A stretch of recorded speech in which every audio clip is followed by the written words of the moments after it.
자, 그동안 시편 23편 말씀을 한 달 동안 말씀을 전하게 되었는데, 오늘이 마지막 시간, 마지막 절 말씀 가지고 함께 말씀을 생각하겠습니다. 문패를 달아라. 문패를 달아라. 시작. 예, 오늘 주제로 말씀을 같이 살펴보도록 하겠습니다. 호주의 빌 모건이라는 분이 50세 남자분인데 세계적으로 유명한 인사가 되었습니다. 뭐로 그렇게 유명해졌을까요? 세상에서 운 좋은 사나이로 유명해졌습니다. 이분은 원래 대형 트럭 기사였는데 큰 사고가 났습니다. 이 차가 그분의 차 사고 상황입니다. 병원에 응급실에 실려갔는데 심장이 멈춰버렸습니다.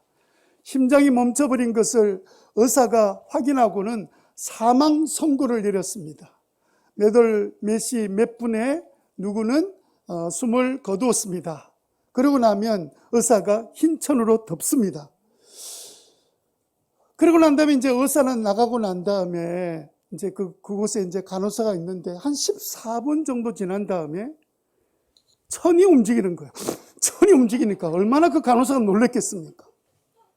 너무 놀란 이 간호사가 그 다리가 있는 부분에 이 천을 이렇게 벗겨서 이렇게 보니까 발이 꿈득거리기 시작하는 거예요. 그래가지고 막 갑자기 의사를 부르고 그 다음에 의료진들이 달려들어서 보니까 죽은 심장이 14분 만에 다시 뛰기 시작한 거예요. 그리고 12일 동안 혼수 상태에 빠졌다가 깨어나서 자리에서 일어나서 걷기 시작하고 그리고 다시 집으로 돌아가게 되었습니다. 이 사실이 이제 신문에도 나기도 하고 방송에 나왔는데, 죽고 난 다음에 너무 큰 사고를 만났던 그는 이제는 트럭 기사 일을 접어버리고 새로운 일을 시작하게 되었습니다. 새 일을 시작하는 그분이 새로운 일을 시작하면서 기념으로 복근을 한 장 사서 그 자리에서 이렇게 긁으면 바로 결과가 나오는 복근을 긁었습니다. 그랬더니 그 복근을 산 자리에 벤츠 자동차가 걸린 거예요.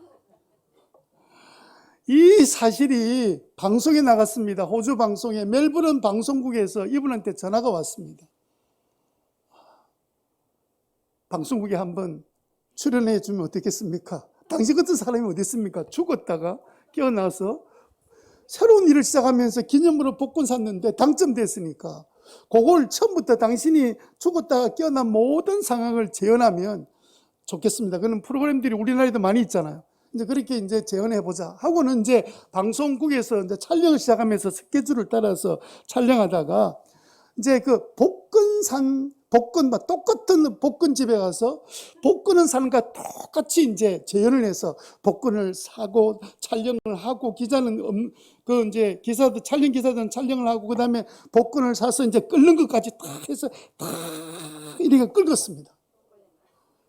25만 불 하고 복권이 당첨이 된 거예요. 우리나라 돈으로 2억 1천만 원입니다. 촬영하던 기자가 세상에 이거 장난 아닙니다. 이거 방금 25만 달러 지금 당첨됐습니다 하고 방송에 바로 나간 겁니다.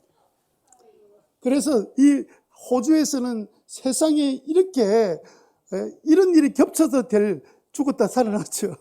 살아나서 기념으로 했던 그 일이 벤츠 자동차 1억이 넘는 거 됐죠. 그러고 난 다음에 세상에 또 촬영한다고 지금 이제 촬영한다고 끌었는데 그게 세상에 호주 달러 25만 달러 딱 걸리니까 방송을 타고 이제 전 세계 뉴스거리가 되었습니다. 세계에서 가장 운 좋은 사람, 그렇게 방송이 탔습니다. 부럽죠?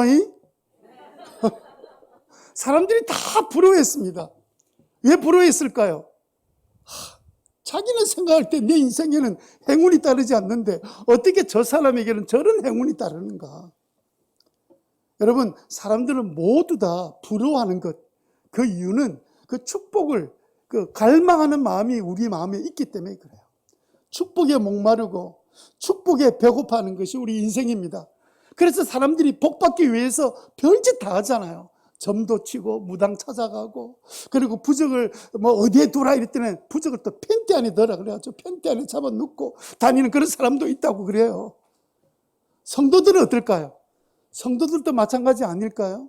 축복에 목마르고 축복에 배고파하는 것이 신자 아닐 겁니까? 신자 아니겠습니까? 신자라고 딱 이렇게 축복이 문 앞에 딱 쓰면 자동문이 샥 자동 이렇게 열리듯이 막 그렇게 자동적으로 열리게 되는 겁니까?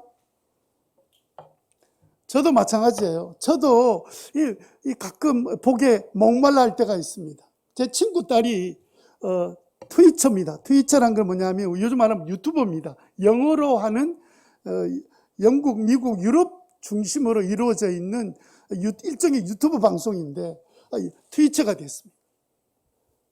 영어도 제대로 못하던 그 딸이 막 이렇게 영어 말도 안 되는 영어를 하니까 막 미국에 있는 청년들이 보고는 너무 재밌어가지고 노래 부르는 거 이러면서 이제 그게 이제 트위치에 들어와서 막 이렇게 격려도 하고 이러다가 몇 번 미국과 유럽에 초청을 받고 지금은 또 미국에 가 있습니다. 얼마나 기쁘겠습니까? 저도 기쁘잖아요. 친구 딸이 그러니까. 이게 진짜 부러운 거는 뭐냐면 지금 그 딸이 트위치 한 지가 2년도 안 됐습니다. 지금 한 달 11조를 매달마다 11조를 300원, 400원 아니고요. 300만 원, 400만 원을 11조를 하고 있습니다. 그래서 제가 친구한테 그랬습니다. 야, 부럽다. 배가 좀 아파온다. 이렇게 이야기했더니 이 친구 하는 말이 그 트위처라는 보통 이제 그런 이제 유튜브 방송은 구독자가 언제 떨어질지 모르고 그 프로그램을 매번 다르게 해야 되니까 그거 만든다고 정신이 없는 시집 가자고 시집 오라고 하는 그런 아주 멋있는 청년이 찾아와서 그 부모가 와서 이야기했음에도 불구하고 시집 갈 생각을 못 하는 거예요. 시간이 나야죠. 여러분은 어때요? 여러분은 복에 목말라하지 않습니까? 눈을 지그시 감고 있으면 너무 복을 사모해서 지금 막 그냥 쉼치에 빠져 계시나 이렇게 생각이 드는데 충분해요. 저는 아이고 내 잔이 넘쳐요. 아이고 그만 됐어요. 이렇게 소리를 치실 분이 계십니까? 저하고 좀 비슷하다고요? 저는 2% 부족한데. 너는 제가 생각할 때도 때로 이거 진짜 뭐가 좀 부족해 이런 생각할 때가 있지죠.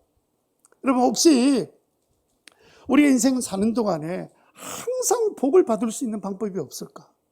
잠시 말고 그 복권 말고 그분은 복권 그때뿐이었습니다.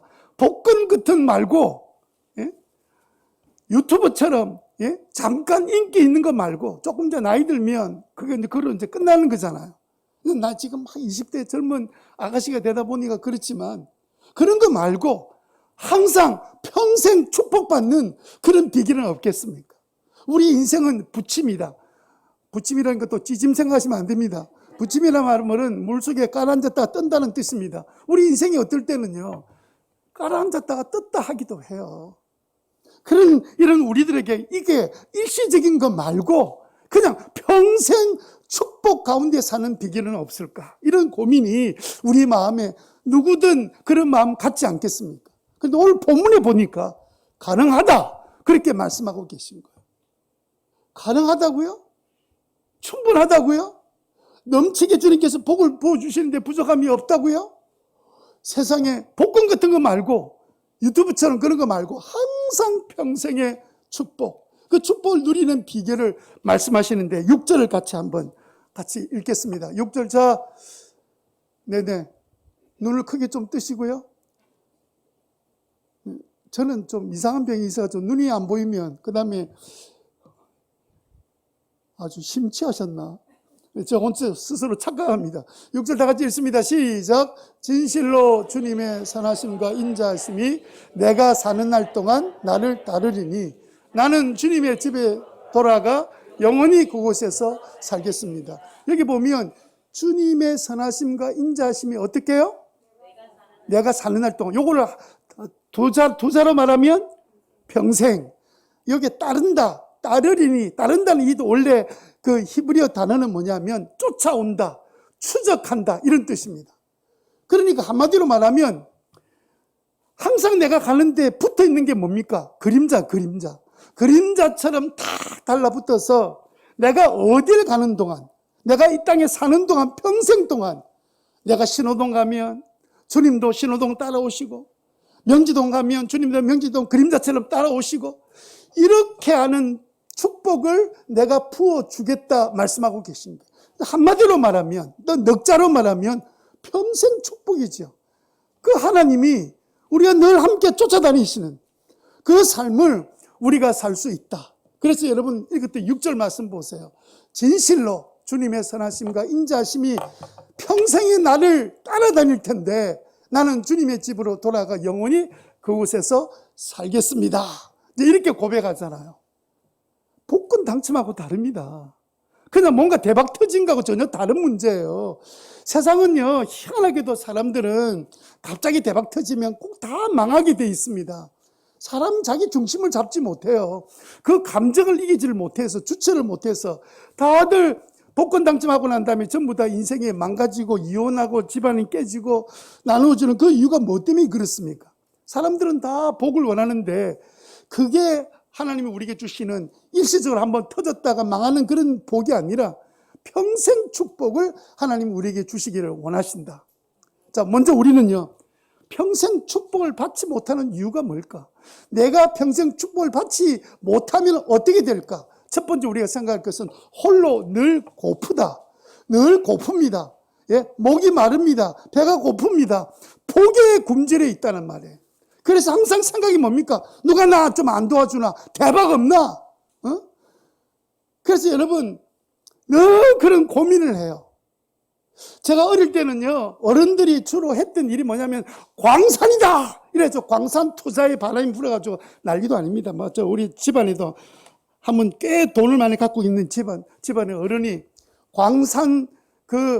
광산을 사면 그게 막 노다지가 터진다 이래가지고 광산 사서 집안 쫄딱 망했습니다.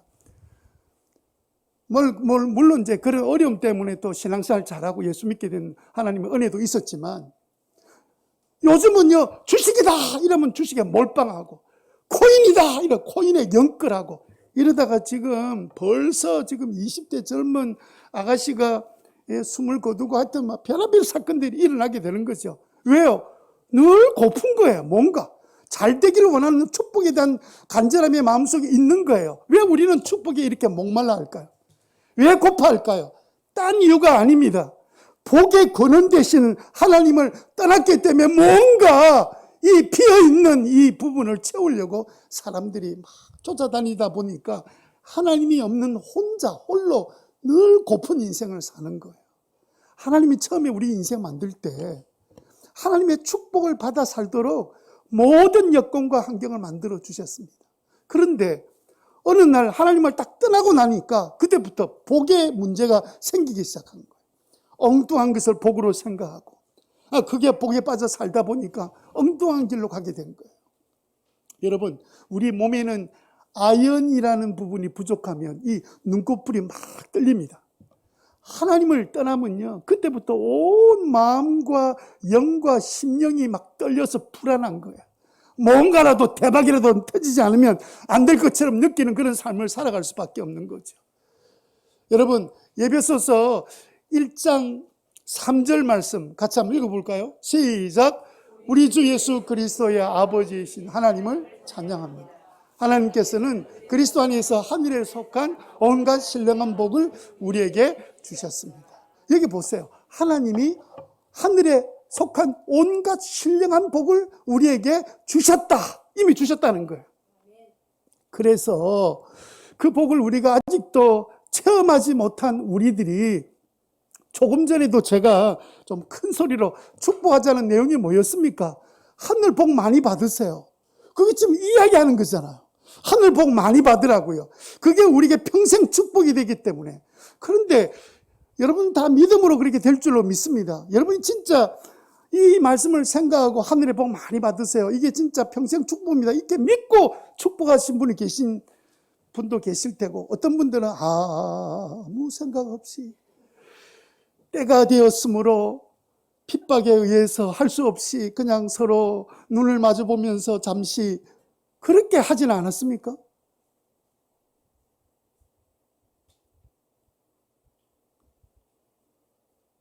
하나님이 우리에게 온갖 신령한 복을 주신다. 그래서 우리가 축복할 때마다 앞으로는 진짜 하늘의 복 많이 받으세요. 이 에베소서 1장 3절 말씀을 기억하고 축복하는 저와 여러분 되시기를 바랍니다. 기도하십시오. 하나님은 온갖 하늘의 복을 부어 주시옵소서. 여러분, 하나님께서는 복을 부어 주시기로 신령한 복을 우리에게 주셨다, 이렇게 결정해 놓으셨어요. 믿고 구하면, 기도하고 믿으면 하나님께서 우리에게 평생 축복을 주실 줄 믿습니다. 한번 따라합시다. 하나님, 저는 평생 축복 필요합니다. 필요 없는 사람은 안 해도 괜찮아요. 막 그냥 억지로 할 필요 없습니다. 진짜 평생 축복이 필요한 분들은 주님이 주셨다 말씀하시죠. 주셨다. 내가 그것을 모르고 엉뚱한 데서 찾고 있으니까 내 것이 될 수가 없는 거예요.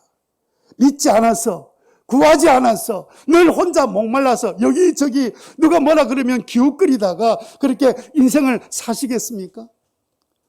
여러분, 우후죽순의 말 아세요? 우후죽순? 무슨 뜻입니까? 후, 비가 온 후에 죽순, 대나무 순이 이렇게 올라온다. 그래서 우후죽순이에요. 이게 죽순이 나오려면 뭐가 필요해요? 비가 많이 내리네, 비가 내리면 그곳에서 이렇게 죽순이 올라온단 말이죠. 그런데 반대말이 뭔 줄 아세요? 우후죽순의 반대말? 가뭄에 콩난다. 예? 비가 안 오니까 나온다는 게 겨우 콩나물 하나가 나와. 되는 동 마는 동. 여러분, 축복의 비를 흠뻑 젖도록 비를 주님이 주시는 그 축복의 비를 맞게 되시기를 바랍니다. 우죽순이 되시기를 바랍니다. 평생 축복을 주셨다, 이렇게 우리가 말씀하는데도 불구하고 늘 그냥 홀로 고픈. 왜? 하나님 따라 있으니까. 하나님에 대한 관심도 없으니까. 그러니까 인생을 살아도 점점 쇠약해지고 약해지고, 아이고, 나는 왜 이렇게 목이 말라? 왜 이렇게 배가 고파?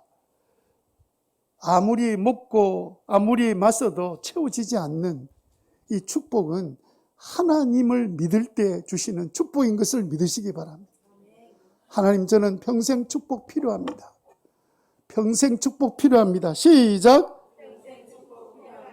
그래서 여러분, 혼자 목말라서 여기저기 기웃거리지 말고 하나님 앞에 평생 축복 받아 누리는 우죽순의 은혜가 여러분에게 있게 되기를 주님 이름으로 축원합니다. 그러면 어떻게 하면 평생 축복을 누리는 삶을 살 수 있을까요? 오늘 6절은 우리들에게 한 가지 놀라운 사실을 말씀하고 계십니다. 그것은요, 문패를 달아라. 문패를 달아라. 시작. 아니, 문패를 다는 거하고 무슨 관계가 있을까요? 여러분, 문패는 언제 답니까? 집을 샀을 때 달지요. 그럴 때 다 정확하게 문패를 답니다. 박인순. 그러면 딱 문패 있으면 그 집 누구 집입니까? 박인순 씨 집이죠. 그래서 우리는 집 딱 사면 요거 내 집이다 하고 문패를 다는 거예요. 요 집은 내 집이다라고 결정할 때 문패를 다는 겁니다. 이제부터는 여러분들이 어떻게 하셔야 되냐면 주님의 집, 하나님의 집이 내 집이다, 이렇게 여러분 결정하고 문패를 달게 되시기를 바랍니다. 6절 다시 한번 보실래요? 6절 시작. 진실로 주님의 선하심과 인자하심이 내가 사는 날 동안 나를 따르리니 나는 주님의 집으로 돌아가 영원히 그곳에서 살겠습니다. 아니, 어떻게 주님의 집에 가서 우리가 영원히 삽니까? 주님이 이제 내 집 돼야, 내가 주님의 집을 내 집으로 삼아야 그 영원히 살지. 예? 그러니까 주님의 집을 내 집으로 삼았다, 이 말은 뭐냐면 내 문패를 그게 달아놓은 거예요. 하나님이 주님의 집에 전영욱 제 문패를 달아놨습니다. 나는 영원히 이곳에서 살겠습니다. 이게 내 집입니다. 내 집이라는 사실을 정확히 알고 달아야만이 우리가 주님의 선하심과 인자하심이 평생 나를 따라다닌다고 말씀해 주셨어요. 여러분, 주님의 집을 내 집으로 삼을 때 평생 축복이라는 사실을 알고 믿게 되시기를 바랍니다. 이 사실을 모르고 살아가는 사람이 많아요. 왜 우리가 문패를 달아야 됩니까? 우리가 문패를 달아야 될 이유는 뭐냐면 내 마음을 확고하게 결정하기 위해서, 요거는 이제 내 집이다 하고 주님의 집에 내 문패를 달아야 돼. 나는 이제 마음이 확정했습니다. 이제는 나는 마음을 확실하게 확고하게 정했습니다. 여러분, 문패를 딱 정하면 이 마음이 이제는 이제 나는 이사갈 필요 없어. 이사갈 필요가 있어요, 없어요? 아니, 그 문패 달아놓고 또 이사 다닙니까? 물론 새 놓은 집은 그렇게 하겠지만, 거기서 내가 사는데 문패를 달았다는 말은 이제 나는 다시는 이 집을 남에게 팔기 전까지는 나는 이사해요, 안 해요? 거기서 영원히 계속 죽을 때까지 머무는 거예요. 그런데 여러분, 우리가 인간에 사는 집은요, 언제 철거당할지도 몰라. 예? 잘못해가지고 문패 떼는 사람 얼마나 많은지 모릅니다. 그런데 여러분, 오늘 본문이 우리에게 말하는 평생 축복의 비결은 하나님의 집에 내 문패를 내가 다는 걸 말하는 거예요. 하나님, 이제는 내 집은 신호동 505동 2001호가 제 집이 아니라 제 집은 주님의 집이 제 집입니다 라고 집에 분명한 주소지를 확정시키셔야 돼요. 많은 사람들이 여전히 부영이도 하나 달고 그 다음에 윌다임도 하나 달고 막 이렇게 해서 집들을 늘리는 것이 복인 줄 알고 있는데, 하나님이 주시는 평생 축복의 비결은 내가 하나님의 집에 내 문패를 다는 거예요. 예? 그런 은혜가 여러분 가운데 있게 되기를 바랍니다. 하나님의 집이 내 집이다. 시작! 여러분, 하나님 집이 내 집이라고 딱 확정하고 사는 사람은 하나님 집이 내 예배하는 집이고, 하나님 집이 내 하나님 앞에 기도하는 집이고, 하나님 집에서 내가 눕기도 하고 쉬기도 하고 일하기도 하고 나의 모든 인생의 중심지는 바로 하나님의 집이 바로 나의 집이다, 이렇게 고백하는. 여러분, 인생 살다가도 홀딱 벗어버리고 자유롭게 지낼 수 있는 집은 어디에서 그럽니까? 객가가 여러분 집입니까? 그렇게 안 하잖아요. 내 집에 갈 때는 모든 안전과 평안과 은혜가 넘치는, 이 사랑이 넘치는 곳이 내 집인 것처럼, 우리가 딱 이 하나님의 집은 내 집이다 이럴 때는 온갖 주님의 온갖 하늘의 복들이 우리에게 부어지는 그런 삶을 누리며 살아가는 놀라운 역사가 일어나게 되는 줄 믿습니다. 그래서 여러분, 문패를 딱 달지 않는 사람 보면 맨날 이 집 저 집 기웃거리며 돌아다녀야 돼. 나는 집이 없는 거로 나는 여기 가서 기웃거리고 저 사람한테 기웃거리고 저 친구한테 기웃거리고 혹시 주식이 요즘 금값이 올라가나, 맨날 그런 거 보면서 인생을 살아가는, 얼마나 불행합니까? 그러다가 모처럼 결심하고 딱 샀는데 가격이 딱 절반 돼버리면 그때는 막 목이 달랑달랑 것 같아가지고 내가 죽어야 되나 살아야 되나. 왜 인생이 그렇게 돼요? 내가 주님의 집이 내 집인데 주님이 나를 쫓아다니면서 복을 주실 텐데. 여러분, 그래서 우리가 사방팔방 눈치 보며 인생 사는 것이 아니라, 방황하는 삶이 아니라, 문패 안 그신 분들은 오늘 아침에 주님의 집에 문패를 딱 달게 되시기를 바랍니다. 우리 교회 신호교에 붙일 수 있는 문패가 몇 가지, 종이 문패가 몇 가지인데 이거 말고도 전에 나눠드린 적이 있었는데, 신호동에는 신호교회가 있습니다 해서 드린 게 있는데, 요거는 또 신호교회 이래가지고 붙일 수도 있습니다. 여러분, 요즘은 사람들이 이 문패를 교회마다 잘 안 하는 경향이 있습니다만은, 여러분, 우리가 달아야 될 문패는요, 내 이름의 문패는 주님의 집에 다는 거예요. 주님의 집에 여러분의 이름이 달려있는 은혜가 있게 되기를 바랍니다. 주님이 누구 집이라고요? 내 집이라고요. 내 집에는 내가 어디 곳에 늘 뭘 하더라도 제일 먼저 내 집에 가서, 주님 집에 가서 기도하고 찬양하고 잠시 쉬기도 하고 저처럼 어떨 때는 졸기도 하고, 하여튼 모든 일들을 다 하는 것이 내가 주님을 내 집으로 여기기 때문에. 혹시 여러분 집은 또 다른 데 있는 거 아닙니까? 확정하는 은혜가 있게 되기를 바랍니다. 시편 57편 7절 말씀해 보니까 다 같이 큰 소리로 한번 읽어봅시다. 시작. 하나님, 나는 내 마음을 정했습니다. 나는 내 마음을 확실히 정했습니다. 내가 가락에 맞춰 노래를 부르겠습니다. 여러분, 노래가 나오고 찬양이 나오는 것은요, 마음이 확정된 사람 입에서 나오는 거예요. 내가 찬양이 안 나오는 이유는 노래를 싫어해서 아니에요. 우리 성도들 보면 찬양곡들 어떤 노래를 너무너무 좋아해요. 그런데도 평소에 교회만 나가면 찬송 입에서 안 나오는 이유가 뭐냐면 마음이 확정이 안 돼 있어. 내 집이 지금 어디 간지 몰라. 자기 집 어딘지도 몰라. 부영이 자기 집인 줄 알아. 물론 우리 육체가 그곳에 쉬긴 하지만 그거 영원한 내 집 아니에요. 오늘부터는 여러분들의 집이 바로 여기 주님이 계신 주님의 집이 되기를 주님 이름으로 축원합니다.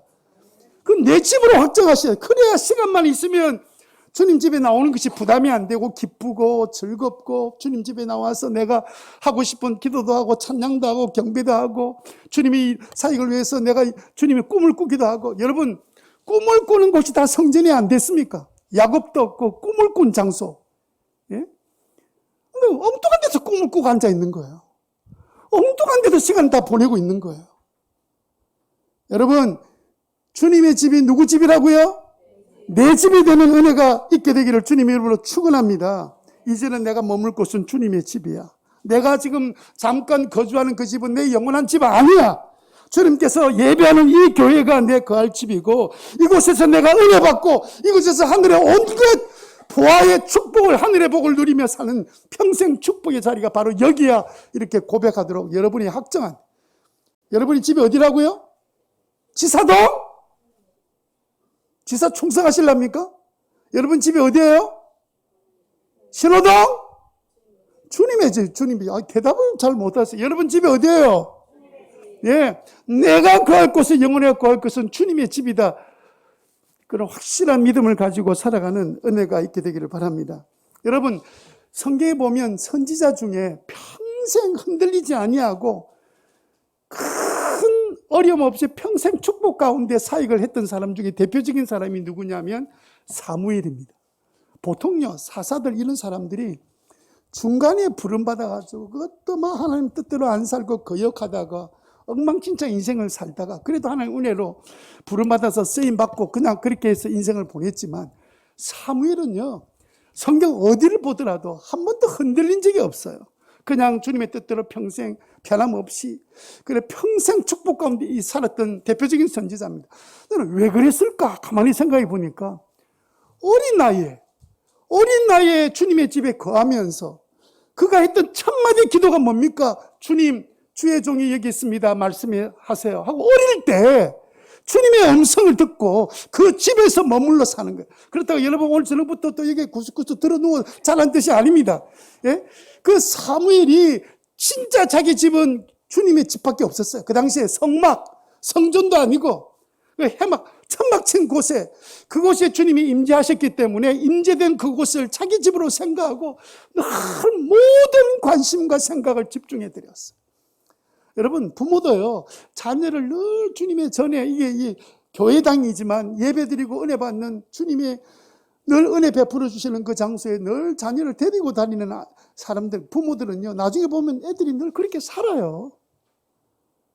그런데 부모가 자기 자녀를 교회로 데려와서 이 집이 이곳에서 은혜 받고 살아가는 삶을 살아낼 적이 없는 사람은 지금 자녀를 다 다른 데 돌아다니고 있습니다.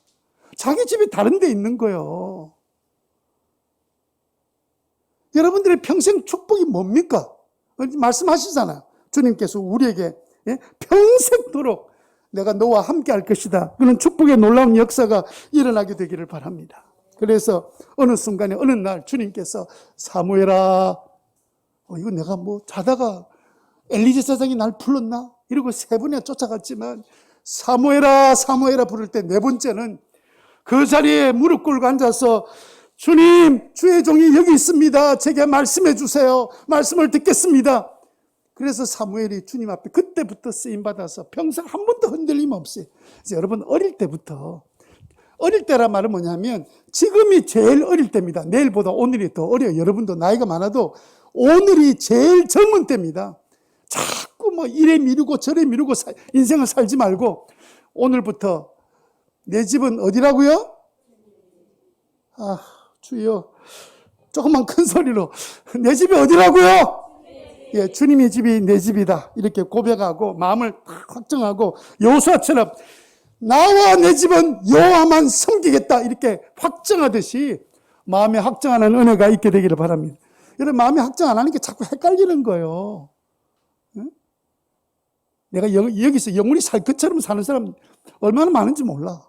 그러니까 내가 영원히 살 집이 따로 있는데 자꾸 이 세상에서 영원히 살 것처럼. 여러분, 병원 쫓아다니면 횟수가 늘어나면 늘어갈수록 갈 때가 다 된 겁니다. 더 오래 살려고 병원 쫓아다녀요. 그런데 횟수가 늘어나면 늘어날수록 나는 수명이 다 됐구나.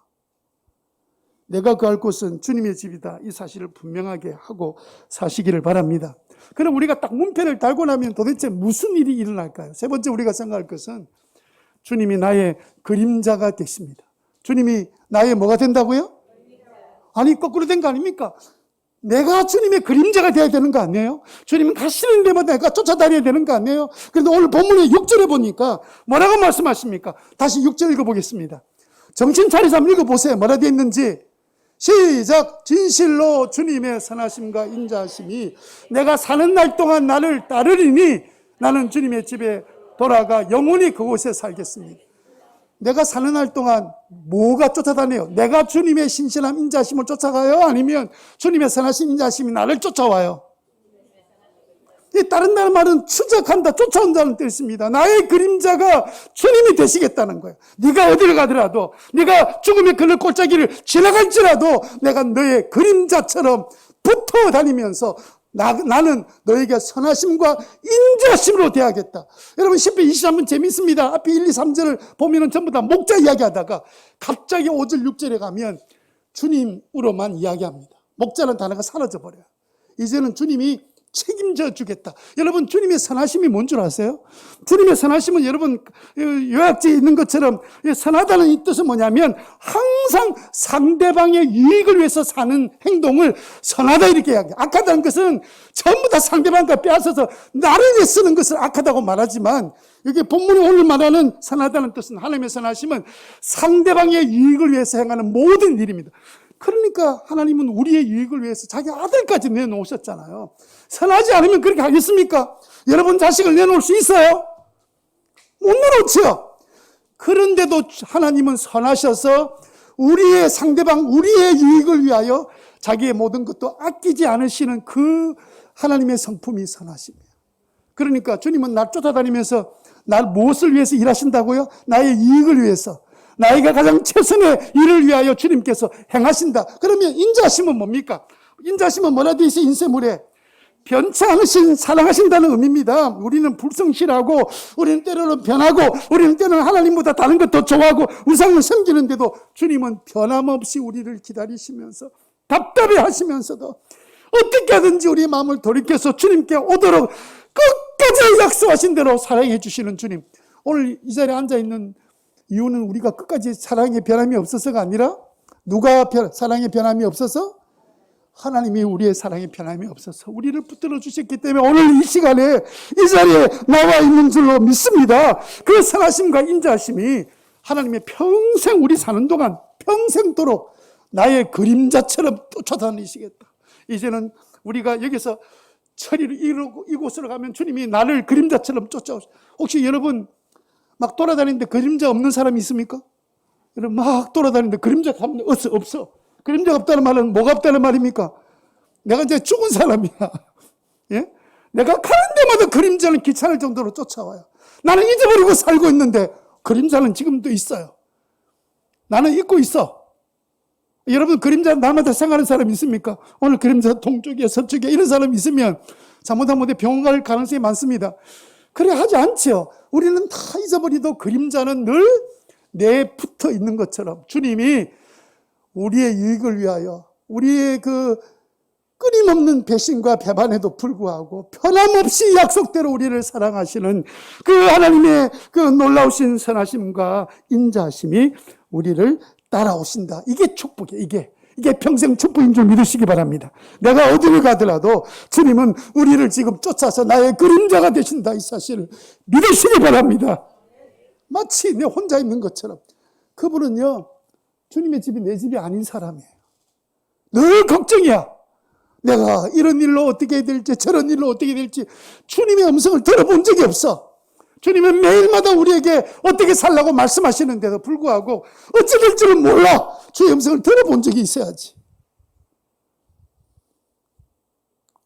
여러분 우리 인생이 아무리 힘들고 바쁘고 어려워도 주님을 내 집으로 다 믿고 주님 내가 영원히 여기서 살겠습니다. 제 이름을 여기다, 제 이름의 명패를 여기다 붙여놓겠습니다. 인생을 결정하고 살아가는 은혜가 있게 되기를 주님 이름으로 축원합니다. 여러분 잘 아는 모래 위에 발자국이라는 글 여러분 아시죠? 알고 있음에도 불구하고 제가 한번 그 글을 읽어드리도록 하겠습니다. 어느 날 밤 어떤 사람이 꿈을 꾸었습니다. 주님과 함께 해변을 걷고 있는 꿈이었습니다. 하늘 저편에 자신의 인생의 장면들이 번쩍이며 비쳤습니다. 한 장면씩 지나갈 때마다 그는 모래 위에 난 두 쌍의 발자국을 보았습니다. 하나는 그의 것이고 다른 하나는 주님의 것이었습니다. 인생의 마지막 장면이 비쳤을 때 그는 모래 위에 발자국을 돌아보았습니다. 그는 자기가 걸어온 길의 발자국이 한 쌍밖에 없다는 사실을 그가 알아차렸습니다. 그때가 바로 그 인생의 가장 어렵고 슬픈 시기였다는 것도 알게 되었습니다. 그는 몹시 마음에 걸려서 그는 주님께 물었습니다. 주님께서 제가 주님을 따르기로 결심하고 나면 항상 저와 함께 그림자처럼 동행하신다고 하셨는데 지금 보니 내 삶의 가장 어려운 시기에 한 쌍의 발자국밖에 없습니다. 제가 주님을 가장 필요로 했던 그 시기에 주님께서는 왜 저를 버리셨습니까? 주님께 대답하셨습니다. 나의 소중하고 사랑하는 아들아, 나는 너를 사랑하기 때문에 너를 버리지 않았다. 네 시련과 고난의 시절에 한 쌍의 발자국만 보이는 것은 내가 너를 업고 갔기 때문이다. 아멘. 이사야 43장 2절 말씀 같이 한번 읽겠습니다. 액정 있는 말씀 다 같이 읽습니다. 시작.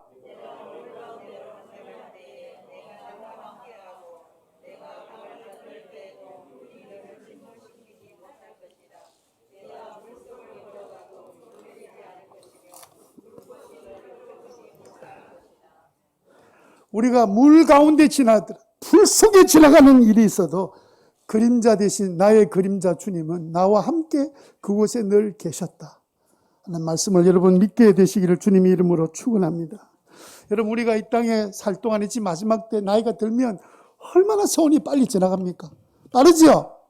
세월이 얼마나 손살같이 빠릅니까? 한 주간이 금방 지나서 저는 정말 매주 설교하는 것이 준비하는 게 너무너무 시간은 많이 들고 힘들고 이제 머리는 점점 좀 부족해 가는 것 같기도 하고 너무너무 힘들어. 너무 빨리빨리 지나가요. 너무 빨리 지나가. 여러분 그럴 때 여러분 내가 한 주간 지나는 동안 내가 습관적으로 나는 주님의 전에 나와서 나는 어떻게 시간을 보낸지 한번 생각해 보세요. 그냥 지나가다가도 주님 전에 잠시 들려서 하나님 아버지 제가 잠시 왔다 갑니다 하고 또 자기 할 일을 가지만 내가 늘 주님의 전을 사모하는 사람, 내 집은 주님의 집이다 이렇게 믿는 사람, 물론 성경에 여기서 말하는 것은 성전을 의미하지만 오늘 우리의 교회당과는 좀 성격이 다르긴 하지만 주님 앞에 예배하고 주님이 임재하신 그 장소에 내가 날마다 거하기를 원하는 그런 마음이 저와 여러분 가운데 있게 되기를 주님의 이름으로 축원합니다.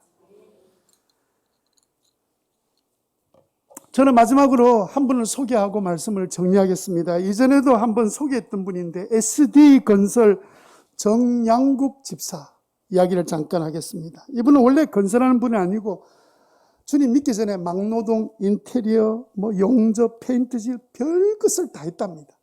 그래도 안 풀렸어요. 방황하고 20년의 전문 세월을 그렇게 보내다가 누구의 초청에 의해서 신앙생활이 시작됐습니다. 교회를 나오기 시작했습니다.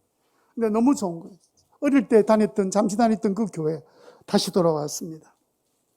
그래서 온 가족이 같이 교회를 다니게 됐는데 이놈 아들놈이 별로 교회 가 있는 걸 좋아하지를 않아요. 근데 마침 교회에서 로마서 8장을 암송하는 대회가 있었는데 이놈이 할 생각도 안 하는 거예요. 그래서 야 성경 암송대회 로마서 8장 하는데 한번 해봐. 아빠 그 어려운 거 왜 해요? 내가 지금 초등학교 2학년인데 내가 왜 해야 돼요? 아이고 한번 해봐. 그럼 아버지 뭐 해줄 거예요? 요즘 아들 늘 하는 말이 있잖아요. 뭐 해줄 거예요? 그래 네가 원하는 뭐든지 다 들어줄 테니까 등수에 안 들어도 좋으니까 출전을 한번 해볼래? 이랬더니 알았어요.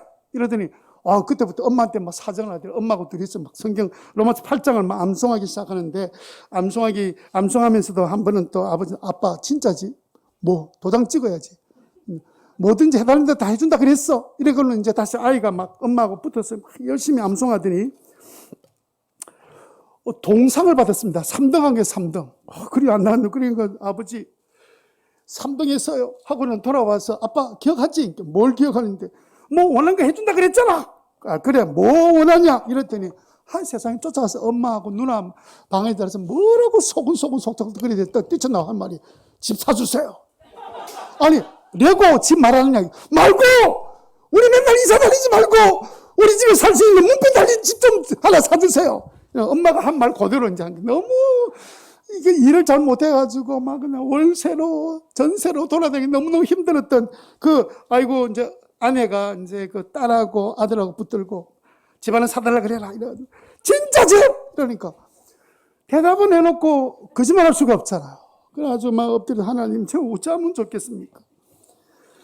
그래가지고는 이 뭐 자기가 사업도 해야 되지 뭐 이게 사는 것 때문에 돈을 회전해야 되니까 못하고 있다가 은행 대출을 받아서 그냥 흔히 말하면 빌라를 한 채 샀어요. 빌라를 샀는데 화장실 2개, 방 3개 있는 걸 이제 샀습니다. 그리고 이제 집 샀으니까 교인들이 왔다 갔다 하잖아요. 근데 한 분이 교인에도 와서 딱 보더니 집 구조가 너무 좋았어요. 아파트 집보다 이 어떤 빌라들 보면 집 잘 지은 집들이 있거든요. 그 집을 딱 보더니 야, 이 집 좋다. 집사님 건축하니까 이거 똑같이 우리 집 하나 지어주세요. 땅이 있습니까? 아니, 근데 땅을 내가 알아볼 테니까. 이러니까 이분이 한 번도 집을 지어본 적 없어요. 인테리어하고 뭐 이런 걸 다 했는데, 거기서 대답을 해버려가지고, 그다음부터는 이 집사람 집달을 하는 거, 집을 진짜 짓는 일을 그 아들 집 사주겠다는, 성경 암송하면 사주겠다는 그 일이 계기가 돼가지고, 건축이 이제 집사님 집 지어주는 거로 이제 시작이 됐습니다. 그런데, 얼마나 전심을 다해서 기도하면서 집을 지었는데 집이 잘 빠져나왔습니다. 이게 이제 소문이 나기 시작한. 집을 자꾸 지으려 하는데, 그러다가 이제 교회가 건축할 때, 뭐, 어려울 때, 자기 샀던 지 1년 만에 그 집을 또 하나님께 또 바치고 난 다음에, 그 다음에 막 주문이 들어오기 시작하는데, 막 8건이 막 동시에 들어오고 집 지어달라고 난리가 난 거예요. 그래서 이제 가만히 생각해 보니까, 뭐, 나는 인생을 사는데 뭔가 좀 허전한 거예요. 뭔가 좀 빠진 것 같은 거예요. 내가 일하는데 뭐가 빠졌지? 가만히 생각해 보니까 하나님이 자기 일하고 아무 관계가 없어요. 왜 내 일에 하나님이 왜 빠져 있을까? 이 고민하다가 내가 어떻게 하면 내가 내 이 건축하는 일에 하나님을 함께 동행하면서 하나님 일을 할까? 이렇게 생각해 보니까 맞다. 건축하기 전에 기공 예배, 그 다음에 또 상냥 예배, 그 다음에 중공 끝나면 중공 예배를 드려야 되겠다. 이렇게 마음 먹고 예배 드리는 거 하나님이 제일 좋아하시니까 그 다음부터는 이제는 기초를 놓으면서 시작하면서 기공 예배를 드릴 때 자기만 드리는 게 아니라 자기가 관련된 업주들, 그 다음에 목사님 초청하고 중창단까지 부르고, 그 다음에 업주와 관련된 뭐 물건 또 공급하는 사람, 일하는 사람 다 불러다가, 그 다음 사진 한번 보여주세요. 그 다음 PPT 한번 띄워보세요.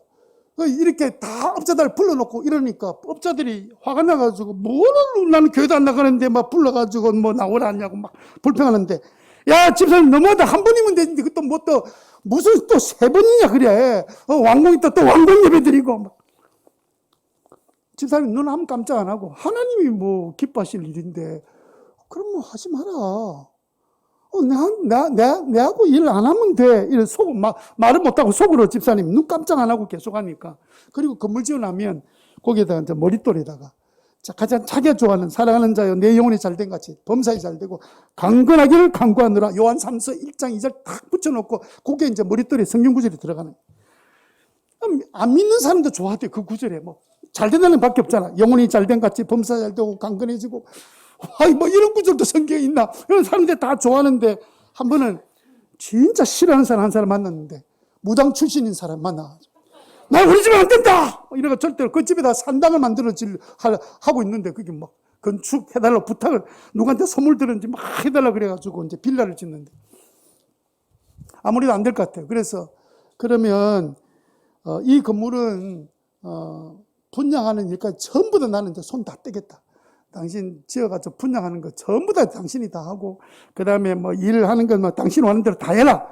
이랬더니 갑자기 깽깽깽 하더니 그냥 막 아이고 막 그냥 시키는 하겠다 이래가지고 그 무당집 앞에도 그 머릿돌에도 사랑하는 자여 내 영혼이 잘된 같이 범사에 잘되고 강건하기를 원하노라 요한 3서 1장 2절 딱 붙어있네.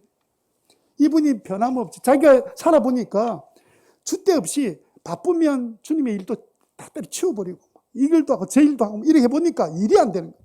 그래서 마음을 딱 정한 거예요. 나는 오직 주님 중심으로 주님이 나의 주가 되셔서 역사하시도록 나는 분명히 마음을 정하고 그리고 이제 그 일을 시작되니까 어떤 일이 생겼냐면 이렇게 불러서 예배 드리고 나니까 달라는 대로 뭐 자재비, 인건비 달라는 대로 깎을 수가 없죠. 그래도 이렇게 하다 보니까 한 건당 뭐 2천만 원, 5천만 원 손해가 자꾸 생기는 거예요. 그래서 하나님 앞에 하나님 예배 드리고 참 나도 좋아서 예배 드리고 있지만 이렇게 자기들 예배 드리려고 참석시켜 놓고 난 다음에 깎자 이렇게 절도 못했으면 깎지를 못하는데 어쩌면 좋겠습니까? 했더니 하나님이 그 다음에 그림자처럼 같이 다니던 하나님께서 소문을 다 내가지고 봐라, 세상에 이런 건축업자가 어딨노? 예배 다 드리고 달라는 대로 다 주고 SD 건설의 저 양반은 정 사장은 달라는 대로 다 주고 그 업자들이 달라는 대로 다 안 주잖아요. 그래가지고 막 그냥 10개 들어가고 5개 들어가고 막 이렇게 하잖아요. 그런데도 달라는 대로 다 주고 저 사람이 예배를 그냥 3번에 드리고 속일 사람 아니다. 우리 요즘 건축업계는요, 속아서 하는 막 교회에다 짓다가 쏟고 얼마나 그런 일이 많은지 몰라요. 정 사장은 믿을만하다. 이게 소문이 나가지고 여기저기서 막 교회도 건축이 들어오고 막 이런 건축을 그동안 얼마나 많이 했는지 몰라요. 하나님이 늘 그림자처럼 나의 그림자가 되어서 쫓아다니시면서 선하심이 뭐라 그랬죠? 상대방의 유익을 위해서. 인자심이 뭡니까? 네, 내가 변덕을 부려도 주님은 변함없이 끝까지 사랑하시고 지키시는 하나님의 은혜가 늘 그림자처럼 쫓아다니니까 그 삶의 기쁨의 은혜가 충만하며 살아가는 놀라운 은혜가 있는데 이것 때문에 다른 그 조그만 중소기업 건설 회사가 가만히 보니까 이게 너무 잘 되니까 야, 우리도 동네 교회 목사 불러다가 우리 좀 예배 좀 드리게 하자 이래가지고 불러가 또 예배 드리고 근데 또 일이 잘 되니까 왔다 그 예배 힘 있다 야 예배를 드렸더니 우리 하나님 믿지도 않는데 일 잘 되는 거 보소 이런 소문이 나는 이런 이야기를 듣는 그런 삶을 살게 되더라는 거예요. 여러분 문패를 정하게 다세요. 주님의 집이 내 집입니다. 영원히 구할 집이고 주님이 책임져 주시고 나의 그림자의 삶을 살아주시겠다고 약속하잖아요. 그런데 마음을 이게 풀고 저렇게 두고 주님의 집이 내 집이 아니야. 그런 인생을 사는 게 아니라 10편 오늘 23편 마치면서 주님은 주님의 선하심과 인자하심으로 나를 평생도록 쫓아다니고 나의 그림자가 되어주시는 이 은혜를 날마다 누리고 살아가는 저와 여러분 되시기를 주님 이름으로 축원합니다. 아멘.